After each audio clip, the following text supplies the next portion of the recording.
Olá, aqui é a Paula Boarim, mentora, autora do livro Secreto da Carreira, LinkedIn Top Voice 2023, e aqui eu vou ser aquela sua amiga da firma que ama tomar um cafezinho enquanto filosofa sobre vida e trabalho. Nesse podcast eu vou compartilhar com você tudo o que eu gostaria de ter aprendido quando eu comecei a minha carreira, e você pode esperar por reflexões, provocações, erros, aprendizados, enfim, tudo aquilo que faz parte da jornada profissional.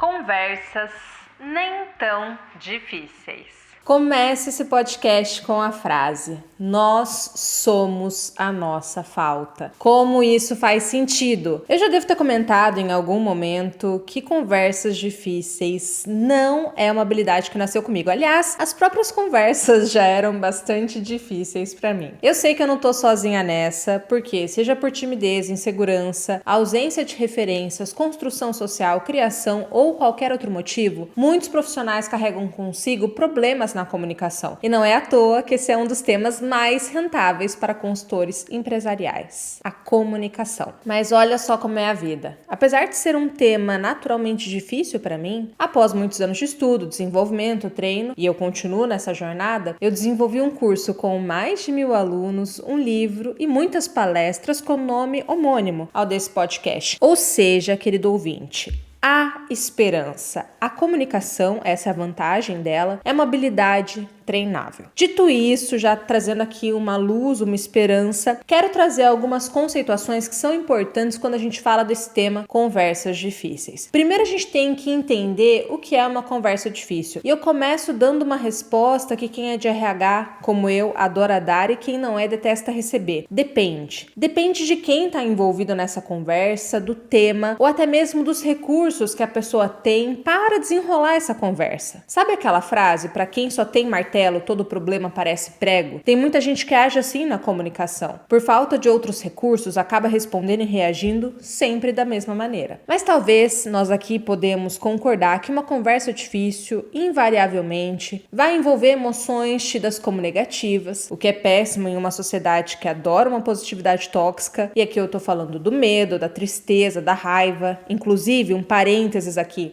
A raiva é uma emoção extremamente importante para posicionamento. Eu já falei isso em outros episódios. Porque ela te indica ou uma frustração ou até mesmo que seu espaço está sendo invadido. Então, ela traz muitos insights para o teu posicionamento. As emoções, elas comunicam coisas importantes para nós, né? Voltando, pode ser que uma conversa difícil envolva também conflito, potencial desaprovação, expectativas frustradas de uma ou de ambas as partes. Pode envolver estabelecer limites, fazer cobranças ou até mesmo pode envolver pessoas tidas como difíceis. Segundo conceito que eu quero trazer junto aqui com você para a gente pensar: o que é uma pessoa difícil? Quando a gente fala desse termo, acho que para a maioria vem um estereótipo de uma pessoa mais incisiva, de perfil mais agressivo, que fala mais alto, que é reativa. Mas sabe de uma coisa? A verdade verdadeira é que a pessoa difícil, para mim, para a maioria das pessoas, é aquela que age, reage, funciona de uma forma totalmente diferente de mim. Narciso acha feio aquilo que não é espelho. Nós temos uma tendência natural de nos relacionarmos melhor com aquele que se parece com a gente. Então, uma pessoa objetiva pode achar um horror uma pessoa detalhista, mais prolixa,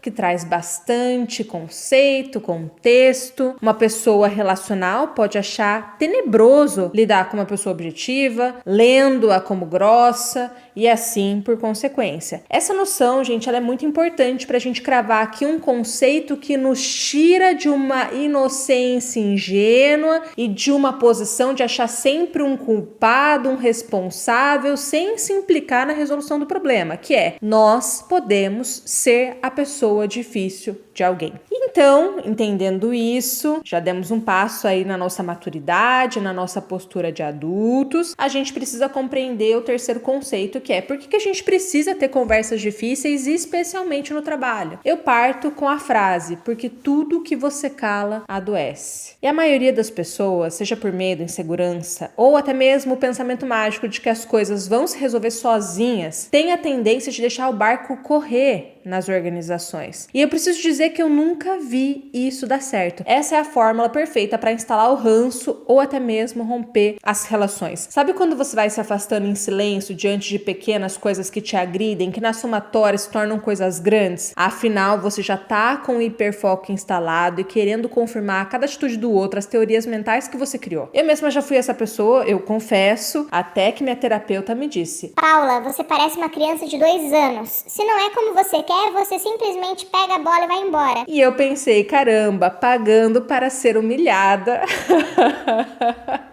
nessa sessão. Mas se tem uma coisa que a gente precisa para avançar, é reconhecer quando uma verdade nos é dita. E ela tinha razão. Existia esse comportamento de me incomodar e de partir de um pressuposto que as pessoas estavam na mesma página que eu. E aí eu sigo com a conclusão aqui contigo. Se a gente age nesse modo ferro e fogo, a gente vai se relacionar mesmo com pouquíssimas pessoas. E se a gente acredita que as pessoas têm que ter o mesmo repertório, sentir, entender, reagir da mesma forma que a gente, nós estamos presos no nosso narcisismo. Cada pessoa se constitui de uma forma diferente, com um referencial, e não é à toa também que o ato de comunicar é o ato de tornar comum. Ou seja, pessoas diferentes, quando conversam, conseguem chegar a consensos que sem a fala não seria possível. A comunicação, ela é extremamente importante. Além de tudo, muitos fantasmas são criados pela ausência de conversas, e eu sempre lembro de uma chefe que eu tive que falou uma frase icônica que eu nunca mais esqueci. Quem não tem informação, completa com a imaginação. Eu não sei como funciona a sua mente, mas a minha quase sempre me leva para os piores lugares. Nós interpretamos muito o mundo, as pessoas. Isso não necessariamente é ruim, mas é preciso, vez ou outra, parar, validar, conversar, esclarecer, tornar comum e fazer disso também uma responsabilidade sua. Muitos profissionais ficam na posição da princesa presa na torre, à espera de um chefe da empresa, de um colega, passivos, presos num ideal interpretado de um papel. Entenda que não importa a hierarquia. Acima de tudo, quando a gente está numa empresa, a gente tem uma relação de adultos. Quando não está claro, quando você não entende, quando há um mal-estar, você pode e deve tomar a iniciativa. Não deixa isso só nas mãos do outro.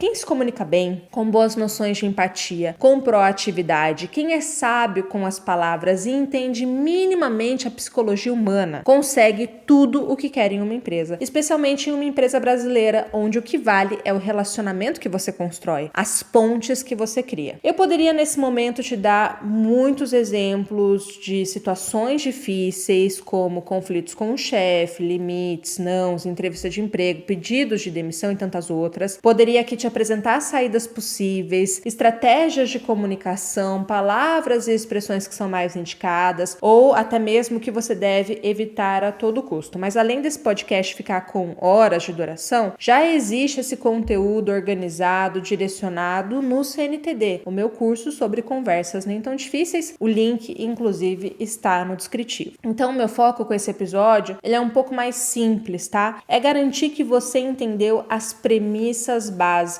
para lidar com conversas difíceis. Primeiro, que você tenha compreendido aí do outro lado que conversas difíceis são aquelas que podem gerar algum mal-estar ou algum desconforto, ou conversas que a gente não aprendeu a lidar. Historicamente, a maioria de nós não aprendeu. Existe um fator cultural também do brasileiro não gostar de se indispor, não gostar de confrontar. Muitas vezes a expressão do descontentamento no perfil do brasileiro é via humor, via indireta, comportamento irônico e mais sarcástico. Então a gente precisa realmente treinar tudo isso e principalmente aprender a bancar o desconforto. Isso é uma habilidade de adulto. É difícil, viu? Não nasce com a gente. O que é isso? É eu falar um não, ou eu estabelecer um limite, sabendo que o outro não vai gostar e entendendo que aquele sentimento, que aquela frustração é dele. Ele vai ter que processar aquilo, assim como a gente tem que processar as nossas frustrações. Se foi falado com educação, se foi falado com respeito, a gente precisa manter a postura. E isso é algo difícil para algumas pessoas, certo? Segundo ponto, a gente precisa compreender que pessoas difíceis não se restringem somente ao estereótipo, mas aquelas pessoas que muitas vezes vão ter um funcionamento diferente do seu, do meu. Nesse sentido, nós também podemos ser a pessoa difícil de alguém. E por isso é interessante a gente segurar a mão no julgamento. É muito fácil a gente julgar pessoas e situações, algo que é natural quase. Só que quanto mais a gente julga, quanto mais a gente interpreta, quanto mais a gente pega ranço, mais distante a gente vai ficando daquela pessoa. E o caminho é justamente aproximar. Então segura esse julgamento. E por isso que eu gosto de trazer esse conceito de a gente também pode errar. A gente também não é aquela flor que se cheira toda. Porque isso nos coloca numa posição de mais humildade. Eu não tô com aquela bola toda, eu também sou pessoa, também sou humano, eu também vou errar. Talvez erros diferentes daquela pessoa que eu tô tendo conflito. Mas eu me coloco nesse lugar de, ok, estamos todos aprendendo, vamos então aqui conversar e consensar. Isso é uma postura importante para você resolver conflitos, tá? Terceiro ponto, conversas difíceis, por mais que elas sejam difíceis, evitam problemas maiores, seja o seu adoecimento, seja o rompimento de uma relação. E nesse sentido, nada melhor do que você agir nas pequenas coisas, nada de deixar o barco correr. Quando você age no pequeno, você tem mais paciência e você consegue evitar muitos problemas para frente. É igual aquela pilha de roupa que você não dobra na tua casa, entendeu? Ela não vai desaparecer, a tendência é aumentar. Para que fazer isso? É melhor você resolver quando tá pequeno. E por fim, treine. Comece com as pessoas que você se sente mais confortável. Busque conhecimento e aplique. Comunicação, gente, é treino e é para sempre. Quanto maior o seu cargo, quanto mais exposto você está, mais você precisa ter domínio do que você fala e de como você fala. E isso, gente, muda carreiras, tá? Especialmente se você é uma pessoa que é muito boa tecnicamente, que todo mundo elogia a tua competência, mas que os feedbacks giram em torno de você é reativo, você é uma pessoa difícil, tua comunicação é rude, é grosseira. Se você já recebeu esses feedbacks, você já sabe que não é técnica que tá faltando, é comunicação, é comportamento. E muitos profissionais travam justamente por isso.